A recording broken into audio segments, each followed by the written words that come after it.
Deep within a magical forest lived a little girl named Tiki. She had big dreams, but everyone around her, including her parents, told her she wasn't good enough to make those dreams come true. "You're too little," they would say. "You're too small. You're too young. You can't do it." The little insect spoke to her in a squeaky voice.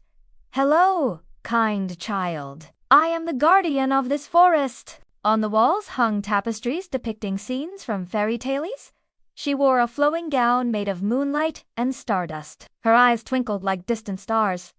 "Welcome, Tiki," she said. "I am the enchantress of this forest. I have been waiting for you." Taking a deep breath, she asked, "What must I do?" Even though the trees were tall and spooky looking, Tiki wasn't scared. She crept under the creepiest tree she could find, and sure enough, she found a glistening spider web. As she reached for it, a giant spider appeared. Tiki stood still, hoping it wouldn't notice her. It scurried back into its hole and she quickly pulled the web over her shoulder. They were so grateful to Tiki for freeing them. The moonlit bird perched on her shoulder, and the ladybug with wings of stained glass flew around her head. The forest was filled with music and dancing. The enchantress explained that to break the curse, Tiki needed to find 3 magical ingredients: sparkling spider silk from a web in the Whispering Woods. From that day on, Tiki wasn't just a dreamer. She was also a hero, a friend to all the magical creatures in the enchanted forest, and a reminder to everyone that even the smallest person can achieve great things. A feather from the moonlit bird that lives on top of Rainbow Falls, and a single drop of the everlasting flower's nectar deep within the cave of lost dreams.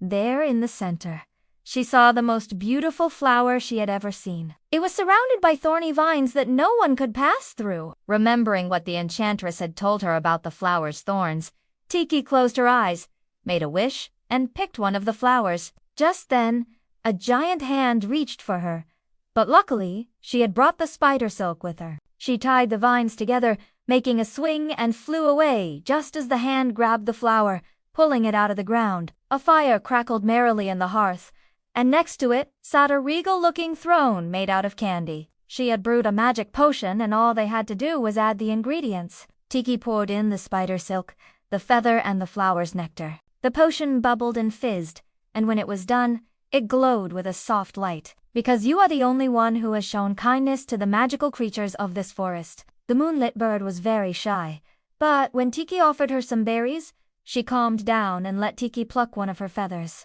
"For many years, an evil witch has cast a spell on us, causing us to shrink in size and trapping our powers. Only a pure-hearted child can break the witch's curse, but no one came until you. Who could live in such a magical place? I see you are a child with a pure heart, and I have a special task for you."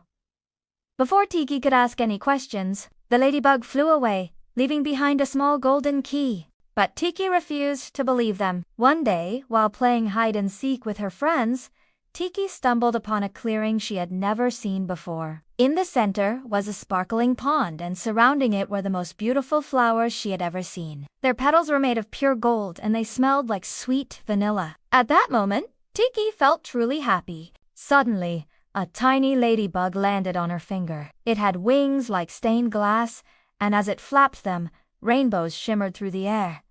Tiki looked around to see what it unlocked, and there, hidden behind a bush, was a magnificent castle made entirely of gingerbread. It had gumdrop buttons and a roof of chocolate tiles. As she approached, the scent of cinnamon and nutmeg filled the air. This was no ordinary gingerbread house. It was magical. When she used the golden key to open the door, it led her to a cozy living room. As if summoned by her thoughts, a beautiful woman appeared at the top of the stairs.